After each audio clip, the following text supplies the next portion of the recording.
se refiere al plazo que vence hoy para el pago del impuesto a las grandes fortunas.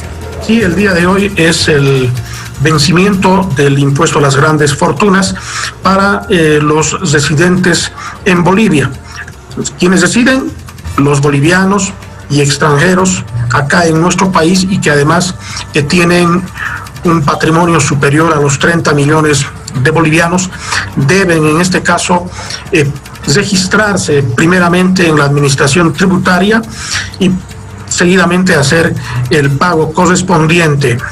A la fecha de las 152 personas, tenemos 132 personas ciudadanos que ya se registraron en la administración tributaria y el dato ya de la recaudación lo estaremos dando el día de mañana, Natalia, ya con un dato oficial y por supuesto con ya las medidas o las acciones que tomaremos como impuestos nacionales para cobrar más la multa del 200% a quienes no se inscriban y no paguen el impuesto. A la fecha, en este caso, tenemos, como estoy señalando, las 132 personas y mañana estaremos evaluando ya los datos oficiales, Natalia. Ahora, presidente, algunos analistas económicos ven que este impuesto tendrá efectos nocivos para la economía nacional y que no tiene una argumentación suficiente. Pero, ¿cómo lo evalúa usted? Bueno, haciendo una lectura comparada, por ejemplo, de este impuesto ya lo cobra Colombia, lo cobra Uruguay, así como también Argentina. Y por supuesto cada profesional y cada persona tiene el derecho pues de hacer el análisis correspondiente y hay diferentes análisis. Por supuesto, si afecta a su patrimonio, con seguridad va a hacer un análisis negativo de este impuesto. Pero si hacemos el análisis de los objetivos precisamente que tiene y para los cuales ha sido creado este impuesto a las grandes fortunas, seguramente la mayoría de los bolivianos aprueba esta medida del impuesto a las grandes fortunas que hoy día está vigente y que hoy es el vencimiento precisamente, el primer vencimiento. Uno de los objetivos principales, Natalia, es precisamente generar recursos para el Estado, justamente para comprar las vacunas que están llegando al país para la enfermedad esta del COVID-19, así como también las pruebas que se requieren para detectar y obviamente medicar. Y los medicamentos también en nuestro Estado, inclusive en este caso los gobiernos subnacionales también están proveyendo de medicamentos de manera gratuita a las personas que se contagiaron de esta terrible enfermedad como es el COVID-19 y se requiere recursos y uno de los objetivos por los cuales otros países también, inclusive el Banco Mundial y otras organizaciones internacionales multilaterales han recomendado justamente esta medida para justamente generar recursos para el Estado y el Estado pueda aplicarlos en la compra de lo que hoy día nuestro gobierno está haciendo, comprar medicamentos, comprar vacunas, y ese es el objetivo de este impuesto. Nosotros, Natalia, hemos tenido la oportunidad de conversar con varias personas que tienen patrimonio superior a los 30 millones de bolivianos y ellos han señalado contundentemente, el objetivo es loable, el objetivo de recaudar recursos para ayudar a los que más lo necesitan es importante y particularmente comprar los medicamentos, las pruebas, y ellos han señalado que se van a registrar, de hecho ya lo han hecho y también ya han pagado el impuesto. Por tanto, es una medida que beneficia a los más necesitados y en general a todos los bolivianos, porque nuestro gobierno ha señalado que va a vacunar prácticamente a todos los bolivianos y por tanto en nuestro criterio y en el análisis de organismos internacionales es una medida acertada que además han... Permítame algo, ¿qué estudio técnico económico tienen ustedes para el cobro de este impuesto? ¿Cuál es la fundamentación exacta? La fundamentación, Natalia, radica precisamente en generar o tener estadísticas y el análisis económico de la capacidad de pago que tienen los ciudadanos bolivianos. Y a partir de ello se ha generado información para lograr también, en todo caso, un sistema progresivo. ¿Qué significa un sistema progresivo?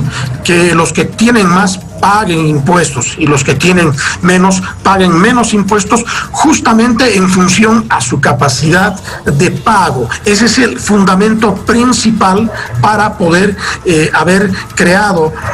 Presidente, pero más allá de esta fórmula de los que tienen más paguen impuesto, ¿hay algún estudio al respecto? Y si lo hay, ¿dónde está? ¿Por qué no se publicó? Bueno, estudios sobre materia tributaria y particularmente del impuesto a las grandes fortunas, hay cantidad de información de organismos internacionales y de expertos tributaristas a nivel internacional.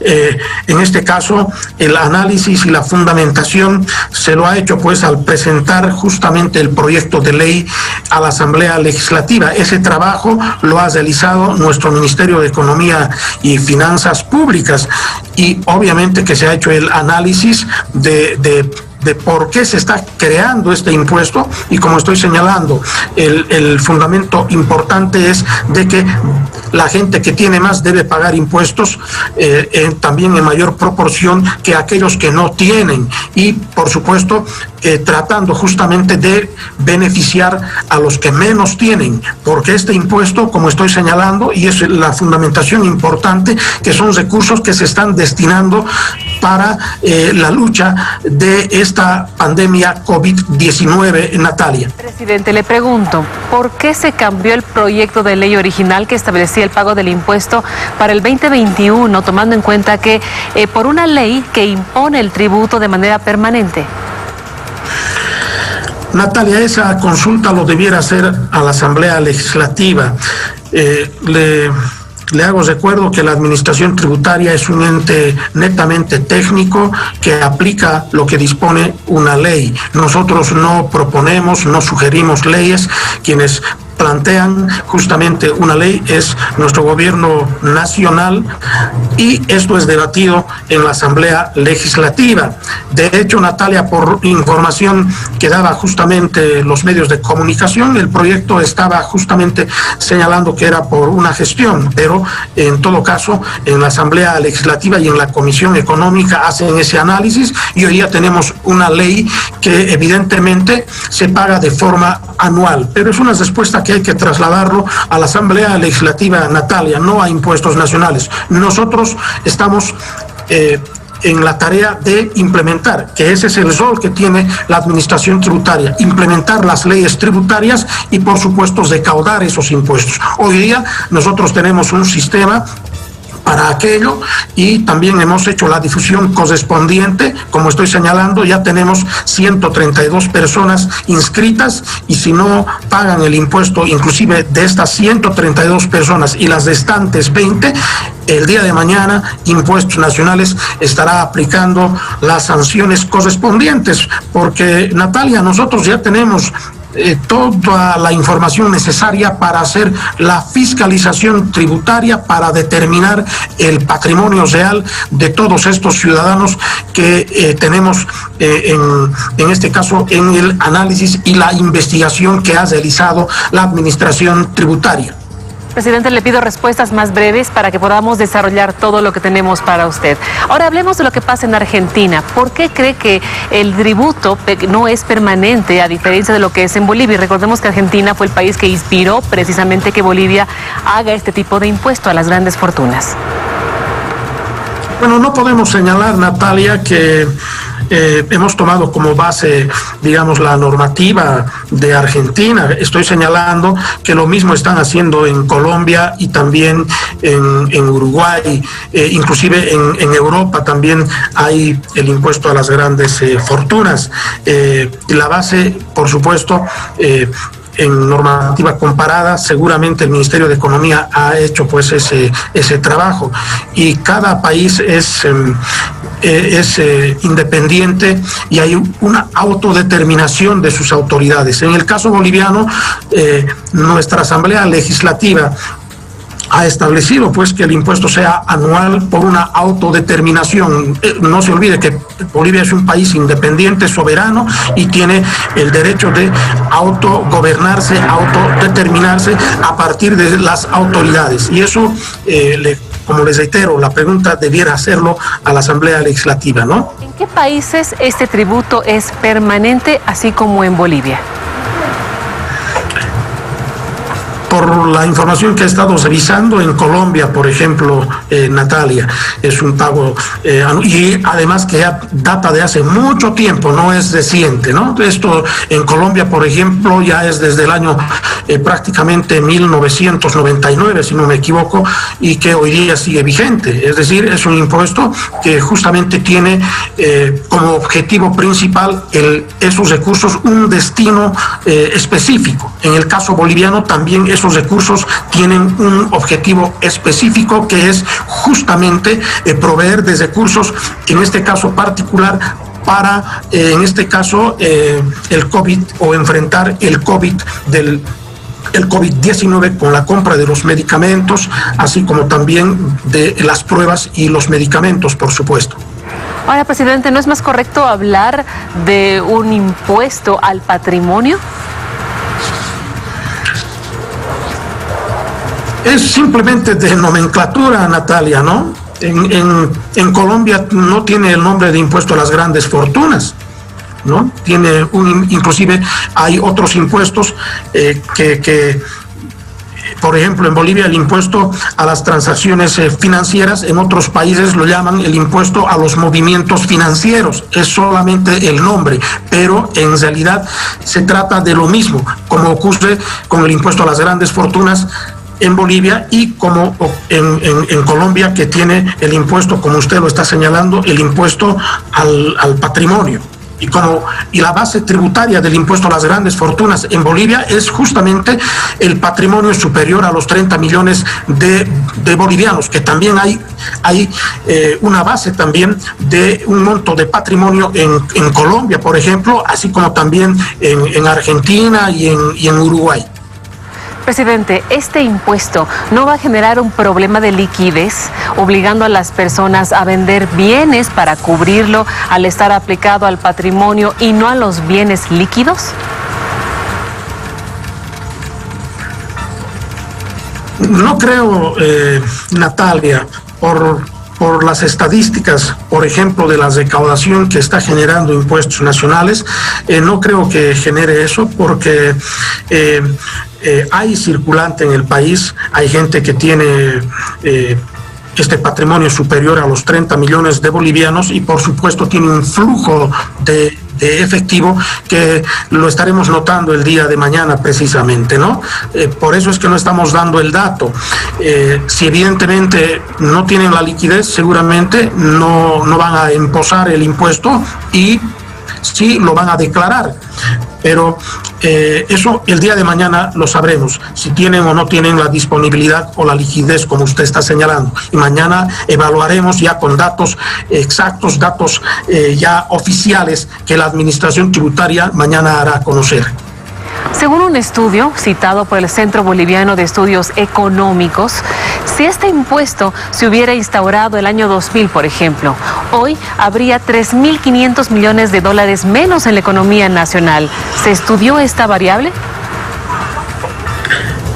Hemos hecho el análisis como Administración Tributaria, y creo que el análisis que ha hecho justamente la entidad que ha mencionado es una bibliografía de Colombia, le comento, porque se ha estado revisando. Cada país, como estoy señalando, tiene una política tributaria que lo determina cada gobierno. Hoy nuestro gobierno ha establecido, pues, generar este impuesto a las grandes fortunas, y lo ha aprobado el año 2020, y esos son los datos que tenemos hoy día. Presidente, ¿tiene el Estado boliviano los mecanismos para saber el patrimonio, el dinero que tienen los bolivianos en el extranjero, por ejemplo, y cuáles son estos?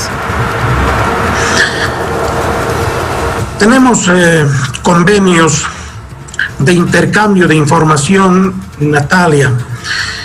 Y también tenemos convenios de doble tributación, y estos convenios que ha firmado el Estado boliviano, por ejemplo, tenemos con España, tenemos con Argentina, tenemos con Alemania, tenemos con Inglaterra, tenemos 8 convenios de doble tributación, y ahí en esos convenios están insertos el tema de intercambio de información. Cuando hablamos de intercambio de información, Natalia, justamente se refiere a que nosotros tenemos la capacidad de pedir cualquier tipo de información de un ciudadano en esos países donde tenemos convenios de doble tributación y de intercambio de información. A partir de ello, nosotros ya estamos haciendo las gestiones para que nos proporcionen pues la información. Vamos preparando todo lo que vamos a requerir para la fiscalización y el control. Justamente mañana vamos a activar ese procedimiento de solicitud de información de aquellos ciudadanos que no se registraron y que no pagaron el impuesto a las grandes fortunas, y ese es el mecanismo que se utiliza en todas partes del mundo, en todas las administraciones tributarias. Ese es el medio. Por ejemplo, Argentina, a nosotros como administración tributaria, nos pide continuamente información tributaria y de patrimonio de ciudadanos argentinos que hacen actividad acá en Bolivia. Y de la misma forma nosotros pedimos también información de contribuyentes que hacen actividades económicas en Argentina, que hacen actividades, por ejemplo, en España y en Alemania. Es decir, ese procedimiento ya lo conocemos como administración tributaria porque estamos trabajando justamente en ello, y no solamente esta gestión, sino ya hace varios años atrás. Le hablo del año más o menos 2016, que mi persona como presidente de Impuestos Nacionales ha estado impulsando el intercambio de información para justamente determinar la erosión de la base tributaria. Es decir, quienes están disminuyendo sus patrimonios o quienes están disminuyendo sus ganancias en función a qué impuesto vamos fiscalizando como administración tributaria. ¿Se puede prorrogar este pago? No se puede prorrogar, el vencimiento es el día de hoy, ¿no? El plazo lo ha fijado, en este caso, la ley 1357, y hacer una prórroga requiere de una ley, y una ley lo aprueban pues en la Asamblea Legislativa, o lo sancionan en este caso y lo promulga nuestro presidente. Ese hecho no se va a dar, y por eso es que yo recomiendo a los ciudadanos bolivianos que tienen este patrimonio superior a 30 millones de bolivianos que se inscriban en impuestos nacionales y además paguen, Natalia.